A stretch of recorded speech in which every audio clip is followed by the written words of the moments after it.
사랑스러운 내 동생이 만삭의 배를 안고 남편과 함께 거실 문을 열고 들어섰을 때 나는 15번째 생일을 축하하는 케이크의 촛불을 막 끄려던 참이었다. 그들은 아무런 예고 없이 나타났고 남편 민호는 나에게 이혼 서류를 내밀었다. 당신과 헤어지고 소희와 결혼할 겁니다. 소희가 당신 아이를 가졌어요. 그들의 말은 너무나 충격적이어서 나는 한동안 아무 말도 할 수 없었다.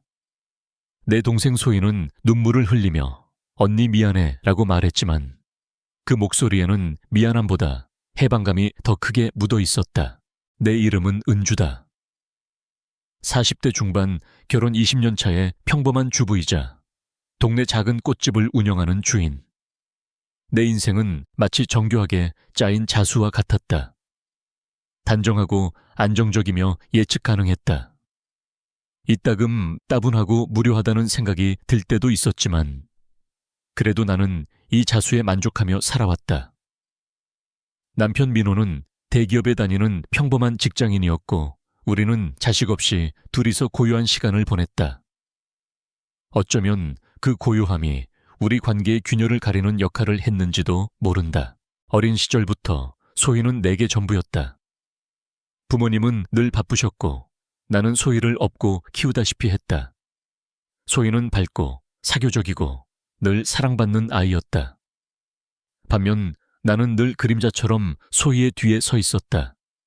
민호와 결혼할 때도 소희는 가장 기뻐하며 우리 언니를 부탁해 형부라고 말했었다. 나는 그 말을 믿었다.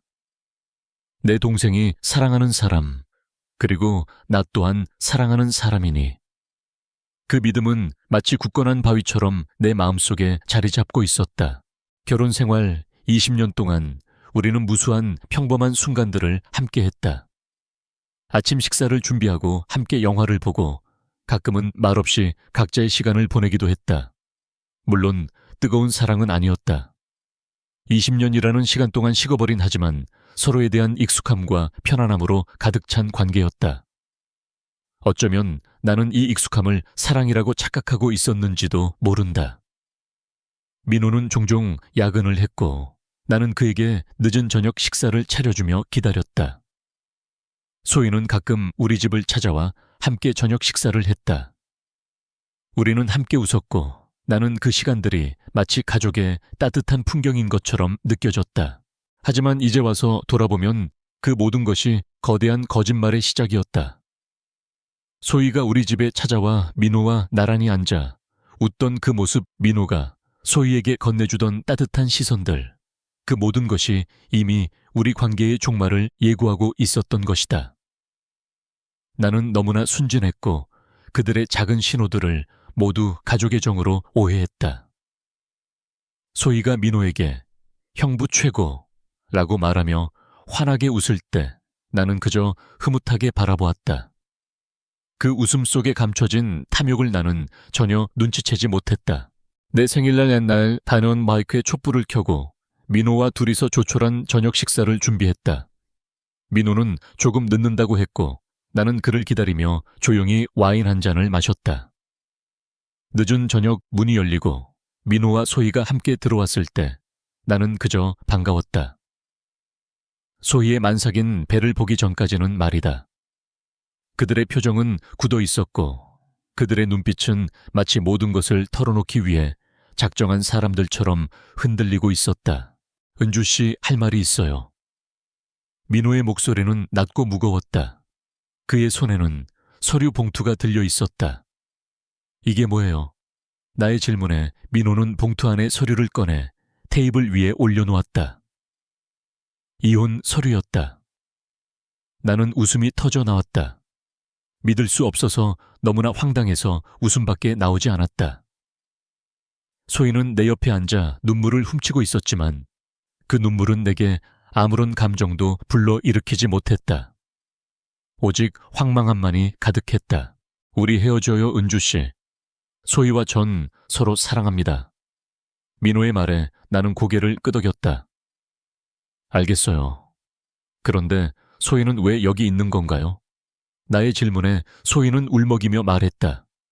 언니, 제가 형부 아이를 가졌어요. 뱃속에 벌써 7개월이나 되었어요. 그녀의 말에 나는 자리에서 벌떡 일어났다. 그리고는 웃었다. 아주 크게 세상에서 가장 행복한 사람처럼 웃었다. 나는 거실 한가운데로 걸어 나갔다. 그리고 턴테이블에 내가 가장 좋아하는 음악을 틀었다. 멜로디가 흘러나오자 나는 팔을 들어 올리고 춤을 추기 시작했다. 마치 모든 것을 잊은 것처럼 자유로운 영혼처럼 춤을 췄다. 민호와 소희는 멍하니 나를 쳐다보았다.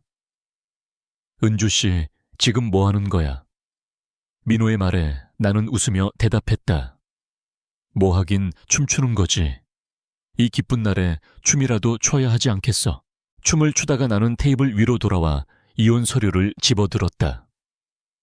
나는 펜을 꺼내 내 이름 옆에 망설임 없이 사인을 했다. 그리고는 주머니에서 인감도장을 꺼내 쾅 하고 찍었다. 자, 여기. 내가 먼저 찍어줬어. 축하해, 민호. 그리고 소희. 나는 도장을 찍은 서류를 그들의 얼굴 앞에 흔들었다. 내 손은 떨리지 않았지만 내 심장은 산산조각이 나고 있었다. 나는 겉으로는 춤을 추고 웃고 있었지만 내 안의 모든 세계는 이미 무너져 내리고 있었다. 춤을 추며 이혼 도장을 찍어준 그 밤 이후 나는 한동안 현실과 환상 사이를 헤맸다. 거울 속에 나는 웃고 있었지만 그 웃음 뒤에는 끝없는 심해처럼 차가운 공허함이 도사리고 있었다. 내 45년 인생, 특히 민호와 함께했던 지난 20년의 결혼 생활은 마치 잘래 짜인 한 폭의 그림 같았는데 이제 와서 보니 그 그림은 온통 덧칠된 거짓으로 가득 차 있었다. 평온했던 결혼 생활 그 표면 아래에는 시커먼 균열이 숨어 있었고 나는 그 균열의 존재를 전혀 눈치채지 못했다. 아니, 어쩌면 무시하고 싶었는지도 모른다. 민호와의 결혼 생활은 뜨겁지도 차갑지도 않은 미지근한 물과 같았다. 열정적인 사랑의 말은 없었지만 매일 아침 함께 커피를 마시고 저녁에는 말없이 뉴스를 보며 식사하는 일상 속에서 나는 안정감을 느꼈다. 나는 그 안정감이 곧 사랑이라고 믿었다. 남편은 늦은 밤까지 야근을 하는 날이 많았고 나는 그가 돌아올 때까지 혼자 텔레비전을 보거나 책을 읽으며 기다렸다. 간혹 민호의 옷에서 낯선 향수 냄새가 나거나 그의 휴대폰으로 늦은 밤에 걸려오는 전화를 볼 때면 나는 잠시 불안감을 느꼈다. 회사 동료일 거야. 요즘 프로젝트가 많아서 힘든가 봐. 라고 스스로를 위로하며 그 불안을 애써 외면했다. 내 삶의 평화가 깨지는 것을 원하지 않았기 때문이다. 소희가 우리 집에 드나들기 시작한 건 몇 년 전부터였다. 어릴 때부터 나에게 의지하며 자란 소희는 결혼 후에도 종종 고민 상담을 하러 찾아오곤 했다. 내가 없을 때도 민호에게 전화를 걸어 형부 저 심심한데 저녁 같이 먹어요 라고 하는 일도 잦았다. 나는 두 사람이 허물없이 지내는 모습을 보며 흐뭇해했다. 우리 민호는 정말 좋은 형부야. 우리 소희는 형부를 정말 좋아하는구나 라고 생각하며 나는 두 사람의 관계를 축복했다. 소희가 민호에게 보내는 밝고 풋풋한 웃음, 민호가 소희에게 보이는 따뜻한 눈빛을 나는 그저 가족이라고 믿었다. 하지만 이제 와서 그 모든 순간을 되짚어보니 그 안에는 내가 보지 못했던, 아니 보지 않으려 했던 수많은 신호들이 있었다. 민호가 소희에게 선물했던 그 비싼 목걸이, 소희가 언니가 좋아할 것 같아서 샀어 라며 나에게 건넸던 예쁜 스카프, 그 모든 것이 사실은 그들의 비밀스러운 관계를 위한 도구였던 것이다. 한 번은 소희가 우리 집에 와서 민호와 귓속말을 하며 웃는 것을 보았다. 내가 무슨 얘기해? 라고 묻자 소희는 당황하며 아무것도 아니야 언니 라고 둘러댔다. 그때의 그 어색한 침묵과 민호의 떨리던 눈빛이 이제야 선명하게 떠오른다. 가장 아팠던 기억은 소희가 내게 언니는 정말 복이 많아. 민호 형부 같은 사람을 만나서 라고 말했던 순간이었다. 그 말을 들었을 때 나는 진심으로 행복하다고 생각했다. 내 동생이 내 남편을 좋아하고 존경한다는 사실이 자랑스러웠다. 그러나 그 말은 내 행복을 축복하는 말이 아니었다. 그것은 언니의 것을 빼앗고 싶은 동생의 탐욕, 그리고 나를 기만하고 있는 그들의 죄책감이 뒤섞인 달콤한 독이었다. 그 모든 순간들이 이제는 비수가 되어 내 심장을 찌른다. 내가 믿었던 굳건한 바위는 실은 모래로 만들어진 허상에 불과했다. 가족이라는 울타리 안에서 나는 그 누구보다 안전하다고 생각했다. 남편과 동생 두 사람이 나를 중심으로 돌아가는 견고한 관계라고 믿었다. 그러나 그들은 이미 오래전에 나를 그 울타리 밖으로 밀어냈고 나 혼자만 그 울타리 안에 남아 춤추고 있었던 것이다. 이 모든 사실을 깨닫고 나니 민호가 내게 이혼 서류를 내밀며 소희와 전 서로 사랑합니다 라고 말했던 순간보다 소희가 뱃속에 아이를 내세우며 미안해 언니 라고 말했던 순간보다 더 아픈 것은 지난 20년간의 내 삶 전체가 거대한 거짓말 위에 세워진 허무한 성이었다는 사실이었다. 내가 그들의 관계를 눈치채지 못했던 것이 아니라 보지 않으려 했고 믿지 않으려 했다. 그 믿음은 이제 나를 갉아먹는 독이 되어버렸다. 그날 밤 민호와 소희가 떠나고 난 뒤 집 안은 정적이 감돌았다. 한바탕 폭풍이 지나간 자리처럼 모든 것이 멈춰버린 듯했다. 나는 거실 한가운데에 서서 내가 추었던 춤의 잔상과 내 귀를 맴도는 멜로디를 되새겼다. 그 춤은 기쁨의 춤이 아니었다. 그것은 내 삶의 무대 위에서 벌어진 비극적인 결말을 알리는 광대의 춤이었다. 나는 광대처럼 웃고 광대처럼 춤추며 내 모든 것을 잃었다. 그 순간 나는 비로소 내가 얼마나 혼자였는지를 깨달았다. 민호와 소희가 내게서 등을 돌린 것이 아니라 이미 오래전부터 나는 그들로부터 멀어져 있었던 것이다. 나는 춤을 멈추고 텅 빈 집을 둘러보았다. 20년 동안 함께했던 살림살이들이 나를 쳐다보는 것 같았다. 민호와 함께 골랐던 소파 소희가 선물해준 시계, 이 모든 것들이 이제는 나를 조롱하는 듯 느껴졌다. 나는 거실 바닥에 쪼그려 앉아 차가운 타일의 촉감을 느끼며 눈물을 흘렸다. 하지만 그 눈물은 슬픔의 눈물이 아니었다. 그것은 분노와 허무함 그리고 내가 20년 동안 쌓아 올린 삶이 한순간에 무너져 내린 충격에서 오는 절망감이었다. 며칠이 지났다. 민호와 소희는 내게 어떤 연락도 하지 않았다. 그들은 아마 내가 조용히 이혼을 받아들인 것에 대해 안도하고 있을지도 모른다. 나는 이 텅 빈 집에서 혼자만의 시간을 보냈다. 처음에는 그들의 흔적을 지우고 싶었다. 민호가 좋아했던 커피잔을 깨뜨리고 싶었고 소희가 내게 준 선물을 모두 버리고 싶었다. 하지만 나는 그럴 수 없었다. 겨우 수었다. 그들의 흔적을 지울수록 내 삶의 한 조각이 사라지는 것 같았기 때문이다. 어느 날 오후 나는 민호의 서재에 들어갔다. 그가 쓰던 책상 위에는 여전히 그가 읽던 책들이 놓여 있었다. 나는 책상 서랍을 열었고 그 안에는 내가 모르는 민호의 숨겨진 세계가 있었다. 그 속에서 나는 민호와 소희가 주고받았던 편지 뭉치를 발견했다. 그 편지들은 수년간의 시간 동안 쌓여 있었다. 나는 떨리는 손으로 편지를 하나하나 읽어 내려갔다. 민호의 세씨, 오늘도 당신 생각에 잠을 설쳤어요. 언니한테는 미안하지만 저는 정말 당신을 사랑해요. 소희야, 나도 그래. 은주 씨한테는 늘 미안하지만 너와 함께 있으면 내가 살아있는 것 같아. 그들의 사랑은 나의 고통 위에서 피어난 꽃이었다. 나는 그들의 편지에서 내가 알지 못했던 민호의 모습을 발견했다. 열정적이고 로맨틱하고 사랑에 빠진 남자. 그는 내 앞에서 단 한 번도 보여주지 않았던 모습이었다. 나는 그들이 서로에게 썼던 사랑의 말들을 읽으며 지난 20년간의 내 결혼 생활이 얼마나 공허했는지를 깨달았다. 나는 그저 그의 곁을 지키는 감정이 없는 마네킹이었을 뿐이었다. 편지를 읽는 동안 나는 점차 흥분하기 시작했다. 그들의 사랑은 내게 배신감을 넘어선 끔찍한 모욕이었다. 나는 이 모든 것을 나 혼자만 알 수 없다고 생각했다. 나는 모든 편지를 모아 그들의 사랑이 담긴 증거들을 챙겼다. 그리고는 차가운 새벽 공기를 마시며 집을 나섰다. 나는 더 이상 텅 빈 집에서 과거의 유령들과 함께 살고 싶지 않았다. 나는 이 모든 것을 끝내고 싶었다.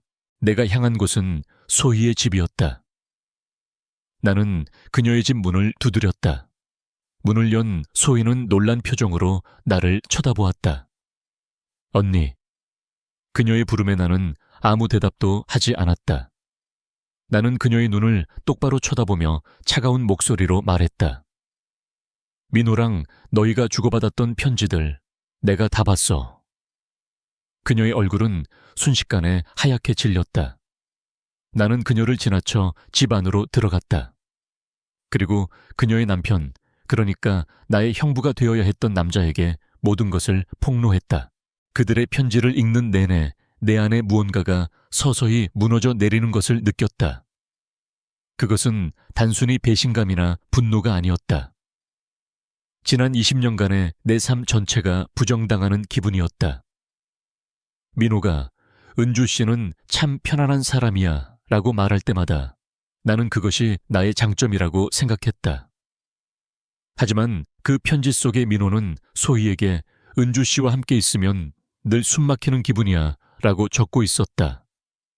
나는 편안함이 아니라 그저 따분하고 지루한 존재였던 것이다. 나는 그들의 편지를 모두 모아 한 권의 책처럼 만들었다. 찢어버리거나 불태우는 것만으로는 이 분노를 감당할 수 없었다. 나는 이 고통을 온전히 기억하고 그들의 위선을 영원히 간직하고 싶었다.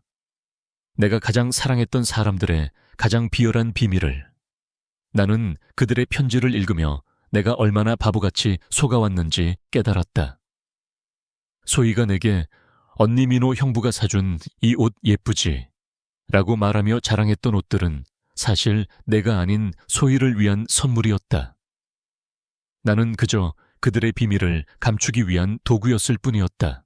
편지를 읽는 동안 나는 그들의 관계가 얼마나 깊고 오래되었는지 알게 되었다.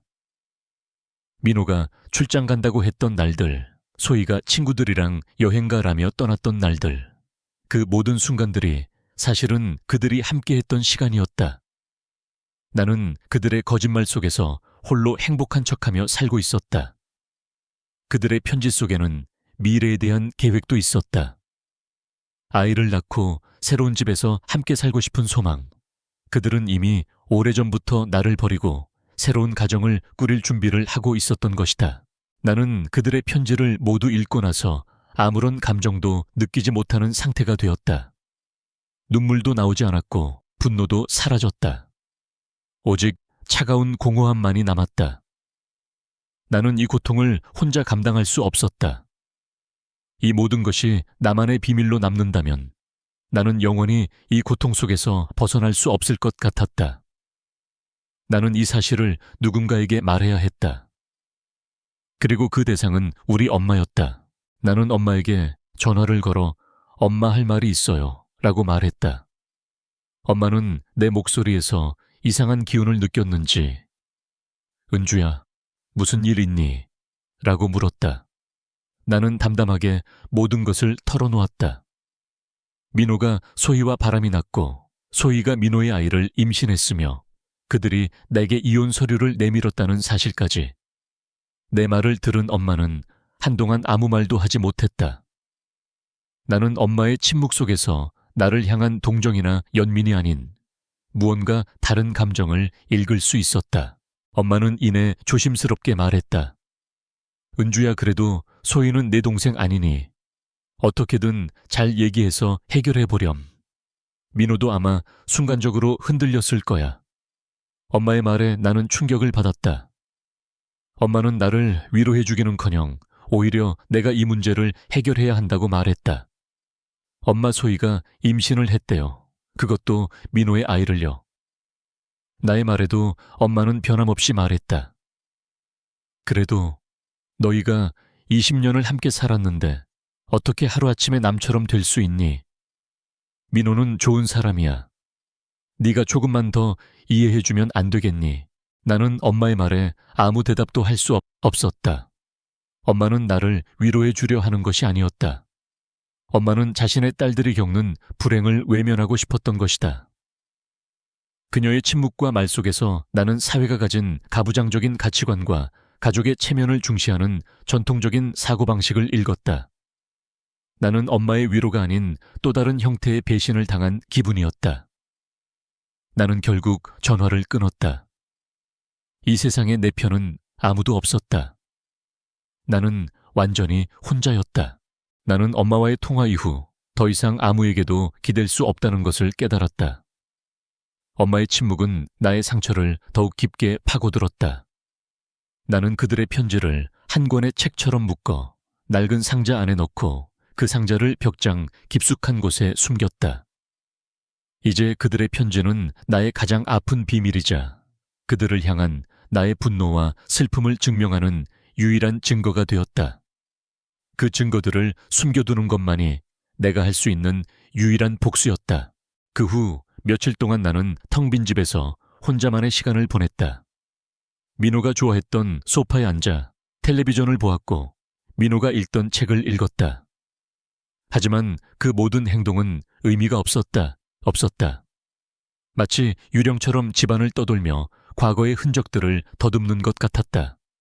나는 집을 떠나야만 했다. 이 집은 더 이상 나의 집이 아니었다. 민호와 소희의 거짓말이 스며든 끔찍한 기억들로 가득한 감옥이었다.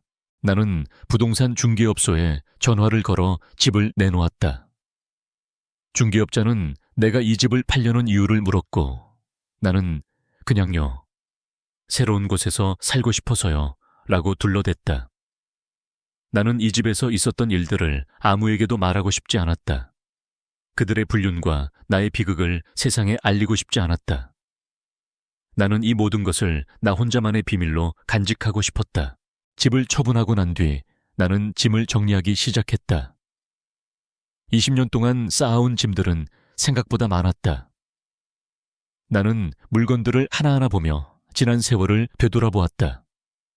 민호와 함께 찍었던 사진들, 신혼여행 때 샀던 기념품들, 소희가 내게 선물했던 접시들.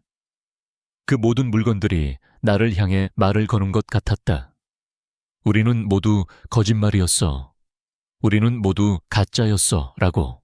나는 짐 정리를 하면서 소희가 내게 준 선물들을 따로 모아 쓰레기통에 버렸다. 그녀의 선물들을 버리는 것은 나의 마지막 자존심이었다. 그녀의 선물을 받는 것은 마치 그녀의 위선에 동참하는 것 같았기 때문이다. 나는 그녀의 선물들을 버리면서 그녀의 기억을 함께 버리려 노력했다. 하지만 그녀의 기억은 쉽게 지워지지 않았다. 그녀가 내게 웃으며 언니 사랑해 라고 말했던 순간들이 머릿속에서 계속 맴돌았다. 짐 정리를 마친 후 나는 작고 낡은 아파트로 이사를 갔다. 새 아파트는 예전 집보다 훨씬 작았고 창밖으로 보이는 풍경도 낯설었다. 나는 짐을 풀지 않고 며칠 동안 멍하니 앉아 있었다. 새로운 시작을 하고 싶었지만 어떻게 시작해야 할지 몰랐다. 나는 삶의 방향을 잃은 사람처럼 그저 하루하루를 버텨냈다. 그러던 어느 날 나는 우연히 텔레비전 뉴스를 보게 되었다. 뉴스에서는 민호와 소희의 결혼 소식을 알리고 있었다. 나는 뉴스를 보며 아무런 감정도 느끼지 못했다. 이미 알고 있던 사실이었기 때문이다. 하지만 내 심장은 다시 한번 산산조각이 났다. 그들의 결혼 소식을 보며 나는 비로소 모든 것이 끝났다는 것을 실감했다. 나는 이제 더 이상 민호의 아내도 소희의 언니도 아니었다. 나는 그저 혼자 남은 외로운 여자일 뿐이었다. 새 아파트에서의 삶은 낯설고 외로웠다. 나는 이전에 살던 동네를 떠나왔기에 아는 사람도 없고 아는 장소도 없었다. 매일 아침 나는 낡은 꽃집으로 출근했고 퇴근 후에는 텅 빈 집으로 돌아왔다. 나는 마치 유령처럼 살아가는 것 같았다.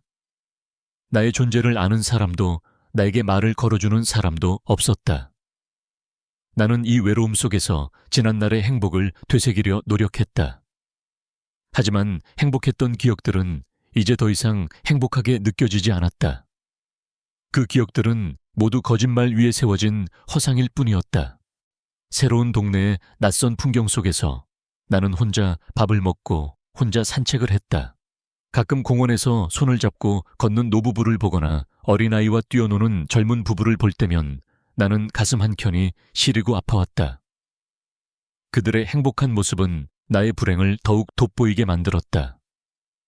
나는 그들을 부러워하는 것이 아니라 내가 잃어버린 것을 아쉬워했다. 나는 한때 그들처럼 행복할 수 있었는데 왜 그 행복을 지키지 못했을까? 어느 날 저녁 나는 늦은 시간까지 꽃집에 남아 있었다.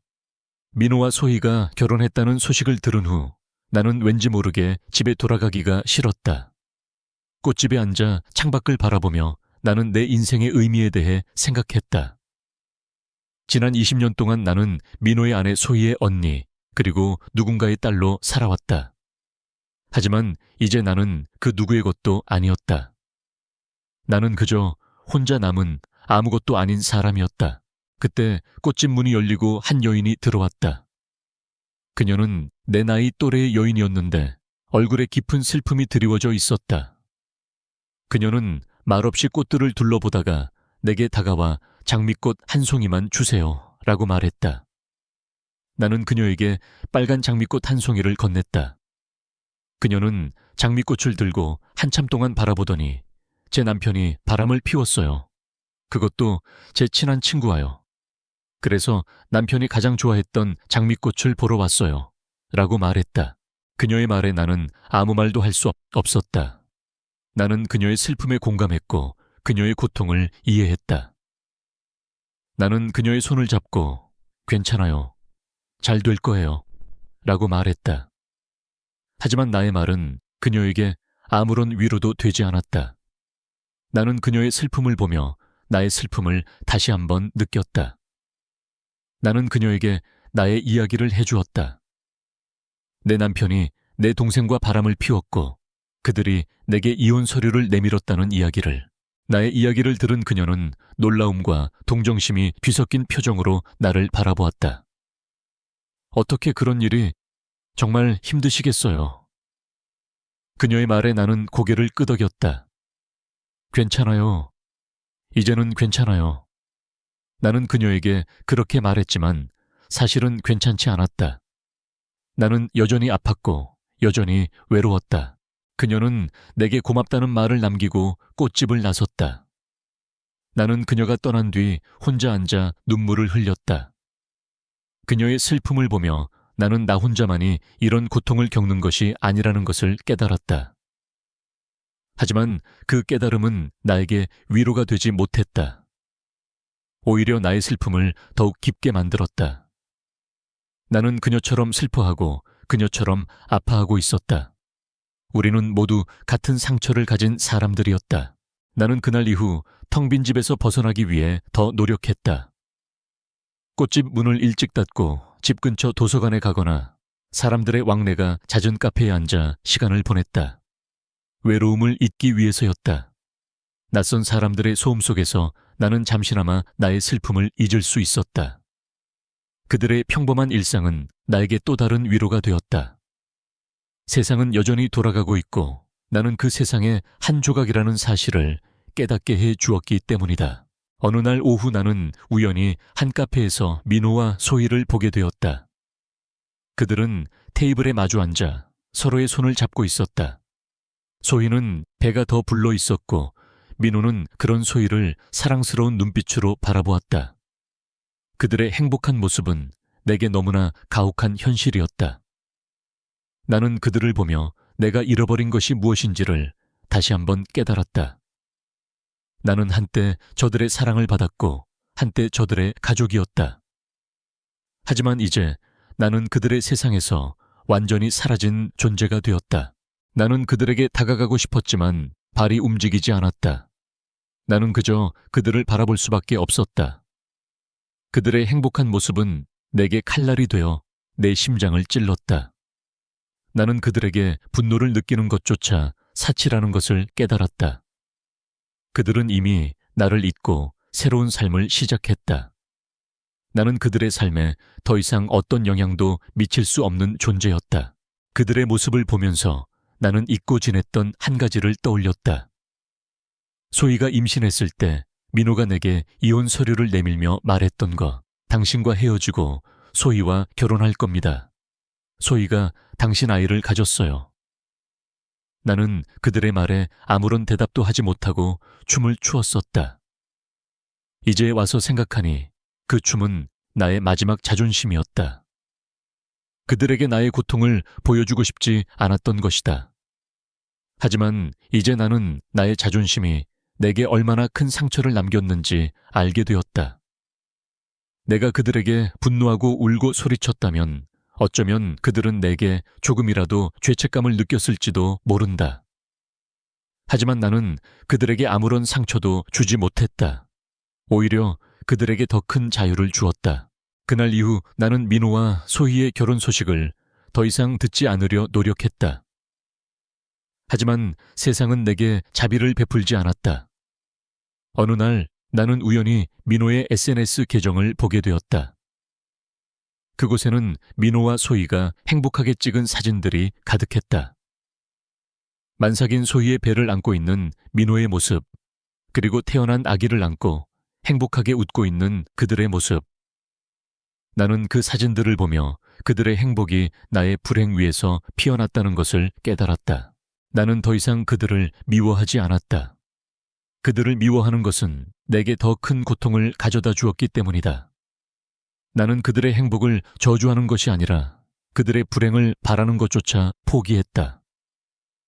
나는 그저 그들의 삶과 나의 삶이 완전히 분리되었다는 사실을 받아들였다. 나는 이제 나 혼자만의 삶을 살아야 했다. 나는 그들과의 모든 연결고리를 끊고 나만의 세상에서 살아가기로 결심했다. 나는 민호와 소희의 SNS를 차단하고 그들의 소식을 더 이상 접하지 않기 위해 노력했다. 하지만 세상은 좁았고 기억은 끈질겼다. 어느 날 나는 우연히 전화를 걸어온 친한 친구에게서 그들의 소식을 듣게 되었다.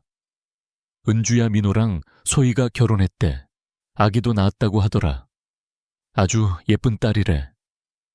친구의 목소리는 조심스러웠지만 그 말 한마디는 나에게 다시 한번 깊은 상처를 남겼다. 나는 그들에게 아이가 생겼다는 사실을 이미 알고 있었지만 친구의 입을 통해 듣는 그들의 소식은 또 다른 형태의 고통이었다.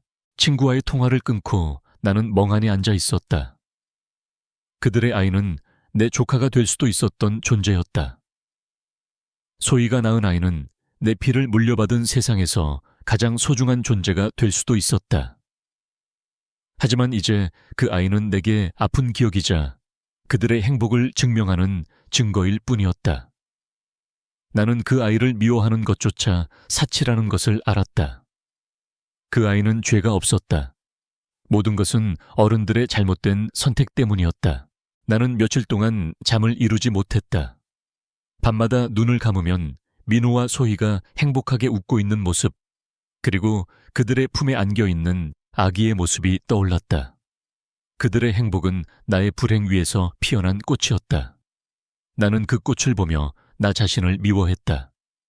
내가 조금만 더 현명했다면, 내가 조금만 더 용감했다면 이런 비극은 일어나지 않았을지도 모른다는 생각을 했다. 어느 날 저녁 나는 혼자 술을 마시러 나갔다.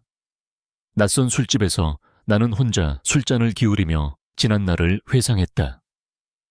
민호와의 결혼 생활, 소희와의 자매 관계, 그리고 그 모든 것이 한순간에 무너져 내린 순간들. 나는 술에 취해 흐느끼기 시작했다. 나는 왜 춤을 추었을까? 왜 나는 그들에게 분노를 표출하지 않았을까? 왜 나는 그렇게 바보같이 그들의 행복을 축복해 주었을까? 술에 취해 비틀거리며 집으로 돌아오는 길. 나는 우연히 내가 살았던 옛 동네를 지나게 되었다. 나는 익숙한 거리를 걸으며 지난날의 기억들을 되새겼다.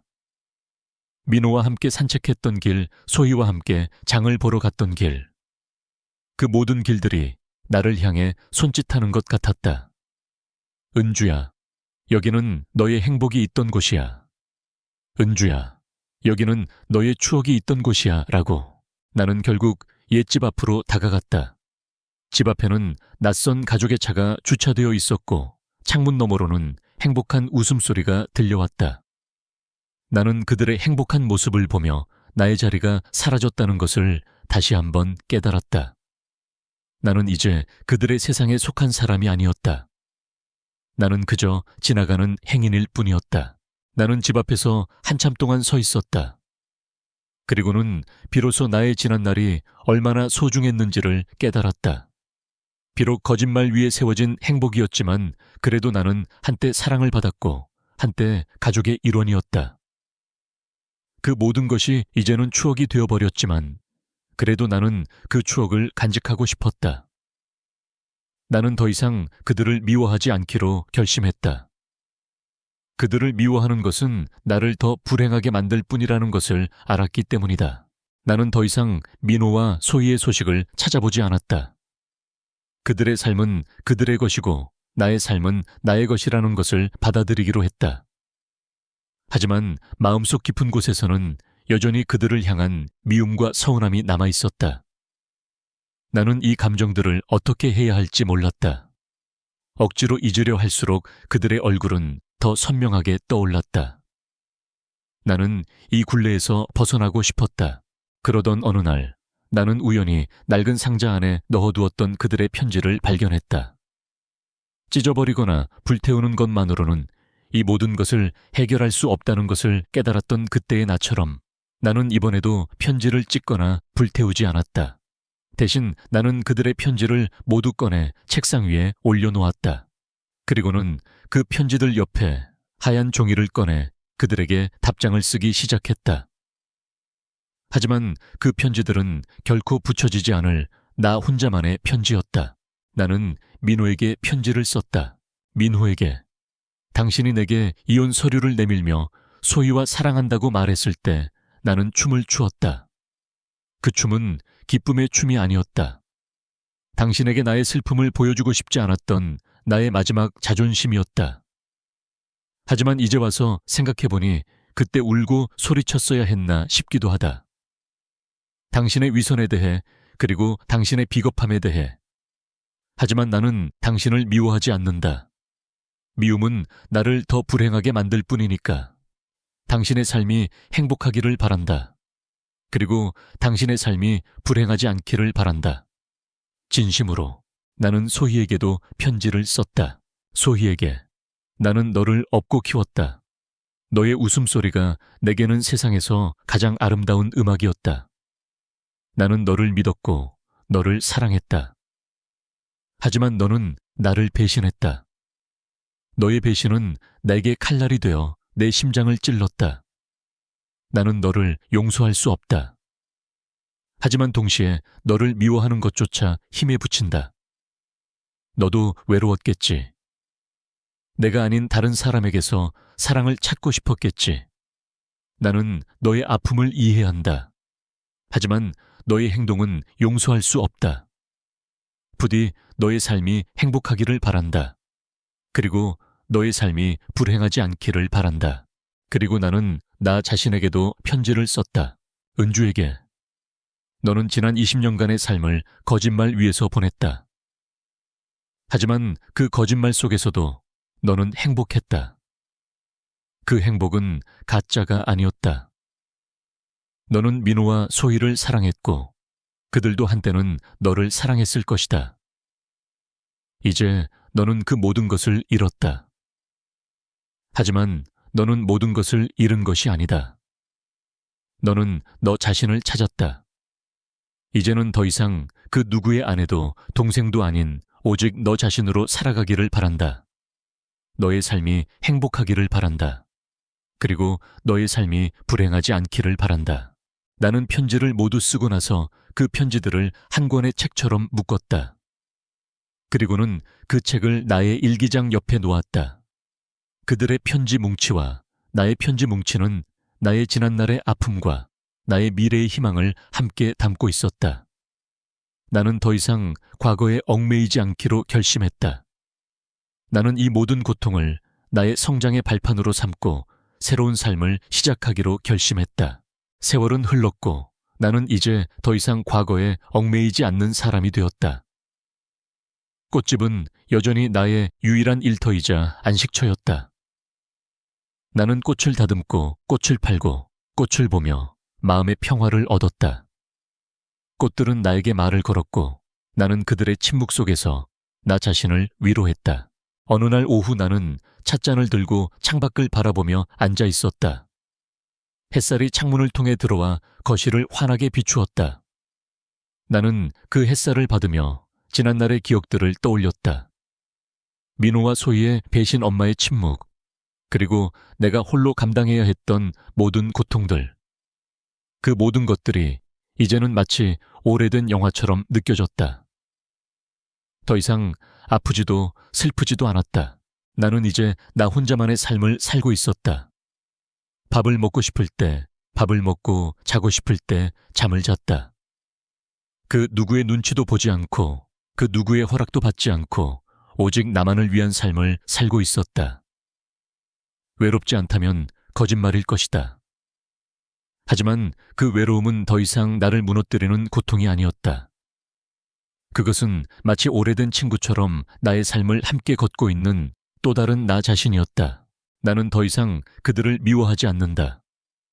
그들의 삶이 행복하기를 바랄 만큼 너그러워진 것은 아니지만 적어도 그들의 불행을 바라지는 않는다.